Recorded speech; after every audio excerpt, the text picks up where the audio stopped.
Okay. Also, as promised, the last video was a little bit long, so this one is going to be shorter. So we just want to look at a couple of different ways that agriculture is practiced throughout the world.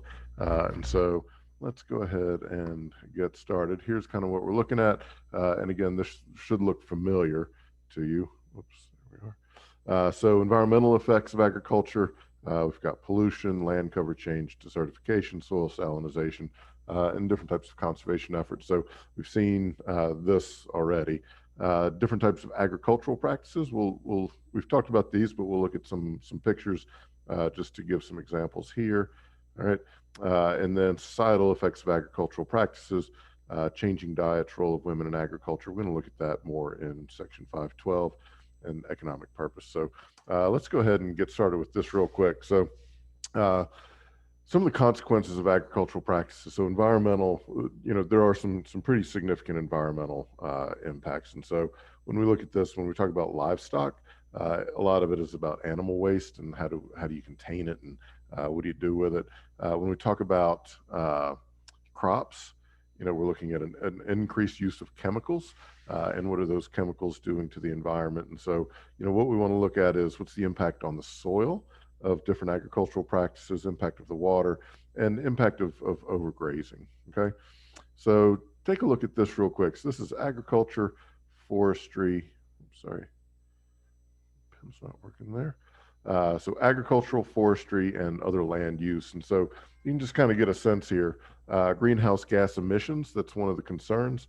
And so 25% of greenhouse gas emissions come from just producing the energy that we use. 24% of the greenhouse gas emissions come from this stuff. So agriculture, forestry, and the other land use. All right. And so you can kind of get a sense here. Industry's 21%, 14% by transportation, 9.6, 6.4. So, and then when we look at the largest emitters in this group, so in this group, who are the largest emitters? So you can kind of go down and see here, 11% drained peat and peat fires, enteric fermentation. So that's the cows, manure management. And so again, just trying to get a sense of where the stuff's coming from. Land use changes in forestry, that would be like deforestation, stuff like that. And so that's kind of the big picture here. So, well, here's the bigger picture. Emissions from agriculture by continent. So Asia, 44%, the Americas 25%, Africa 15, and Europe 12. And then I can't quite read that one. But so, that just information for what it's worth. So Asia seems to be the biggest emitter, but remember they have the biggest population over here, and so they're growing the most food, and so that would make sense. So what would be good to see is a per capita amount of pollution. So like per person, how much is each one doing? So anyway, let's skip that one.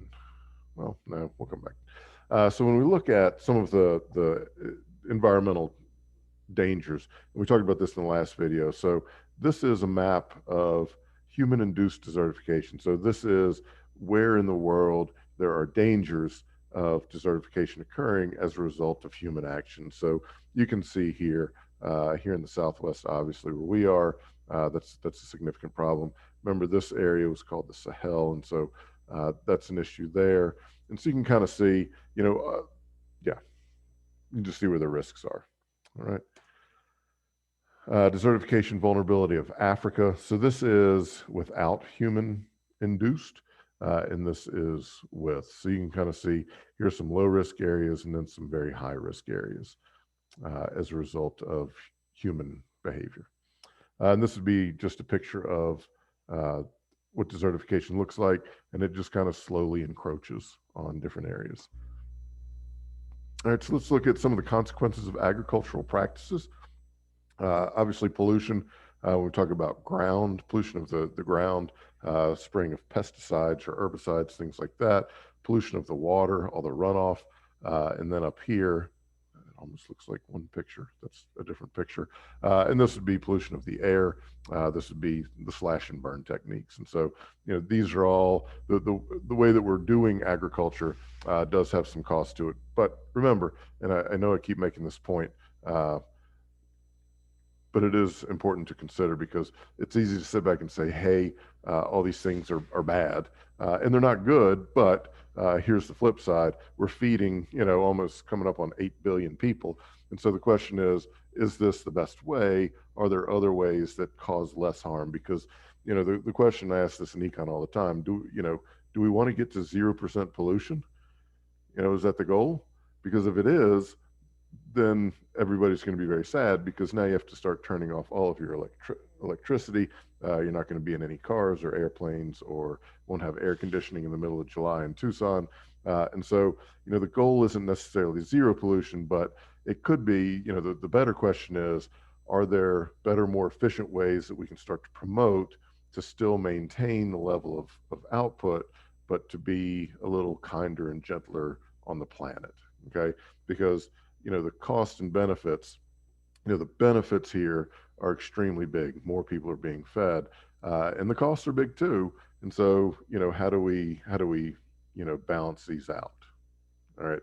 And that's what we're getting at. And so this isn't a looking at this and saying we should never do any of this. This is more of, here's some of the problems. And so let's try and come up with some solutions that we can still maintain as many of the benefits and try to somehow minimize the cost. Okay. And so it's always good to sit back and realize why something is being done and not just jump in and criticize it, but to say, okay, here's what we're getting out of it. How can we minimize some of this stuff? And so this would be an example. This is a chicken farm. Remember, this could be like 20,000 chickens, in each building, something like that. And so there are some pretty significant environmental concerns with this. Just think about all the animal waste that's generated by 20,000 chickens. Where does that waste go? What do we do with it? And so those are all legitimate concerns. But remember, this is giving us $2 chicken instead of, an organic $5 chicken. And so the cost and benefit again. But the type of agriculture we do and the demand for the food that we have is causing some damage to the environment.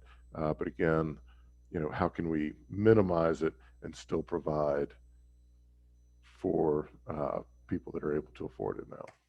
All right. Animal waste, again, this is a CAFO, if you remember the centralized feeding operation. This is where they, put all the cows, the feedlots. And these would be like manure ponds. Nice thought, right? And so, again, think of all these cows and all of the waste. And so you got to figure out what to do to the waste. And this little cartoon over here made me laugh.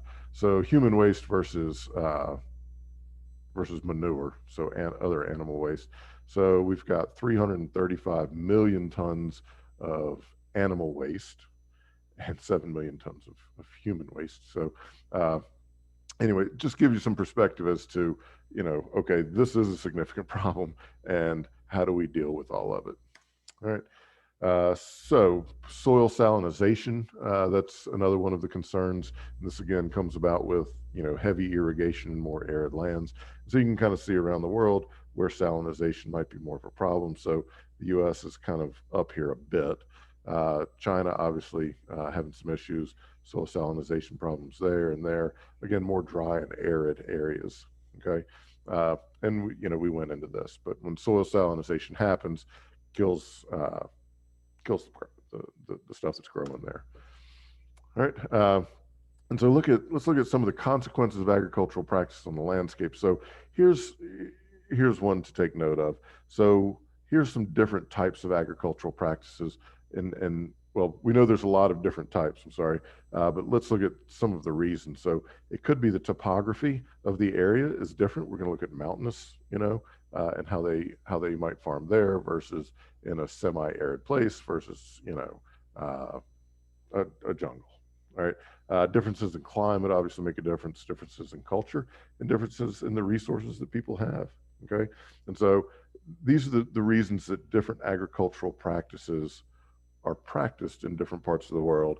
And then this is the impact to the landscape based on those practices. And again, we've looked at this: deforestation, shifting agricultural, terrace farming, look at that, different types of irrigation systems, and then draining wetlands. So this is how farming is done in very mountainous areas. This is terraced farming. And so, you just kind of cut into the mountain and make it flat. Cut in, make it flat. Cut in, make it flat, and then you just plant your crops on these flat parts. Okay, and that's a way to be able to grow crops to sustain an area in a very mountainous region. So it's terraced farming. Then we have irrigation. Again, that's two pictures there. And so this is called center pivot rotation. And so this machine kind of goes down here, and so it stretches all the way out, and then it just goes in a circle. All right. And so this would be centered somewhere there, and then the wheels just kind of go along in here. And that's why you get these circle things. And so that's one way to irrigate. This is a much less efficient way to irrigate because there's a lot of water waste. This would be, another example of a way to irrigate. We have ditches and trenches, so that would kind of be what that is. That's another way to practice irrigation. All right. Now with irrigation, you can definitely run into some problems. And one of the little things I want to look at is the Aral Sea. So this is in Kazakhstan. And so just way back when the Soviet Union was basically in control of Kazakhstan, they started to divert water from the Aral Sea to farm crops like this. So they did a lot of cotton in this area. And so that when they started diverting this water, it was like, okay, this is great for this, but it wasn't sustainable. And so we can just kind of get pictures. Obviously, this is post Soviet Union, but this has been the result of it. So in 2000, here's what the Aral Sea looks like. And you can kind of start to see every 2 years, it keeps diminishing. And so by 2018, the Aral Sea had a lot of it had been drained. And so think of all the fishing that went along with this, all the other things that sustained people in this area, that's now gone. And they are starting to try to reverse that. That's considered one of the greater ecological disasters that's happened. So the other, again, draining wetlands to irrigate crops. Again, you're taking water from one place, and so whatever's happening in that habitat you're going to alter that habitat. All right. Deforestation, we've talked a lot about. You can see this is in the Amazon. All right. So this is deforestation until 2010. So all these red areas are red areas that have been cut down. And so this is kind of what it looks like. And again, remember, they're cutting them down for economic purposes. And so, yeah, we'll go into that again. Palm oil, this is Malaysia. So the island of Borneo, remember, this is owned in part by Malaysia and Indonesia, and there was one other. But you can kind of see the forest cover clearance, 73 to 2010. And so a lot of this is for palm oil production. And this is what those palm oil farms look like. All right. So deforestation will be an issue. And that appears to be it. All righty. So quick one. Y'all take care.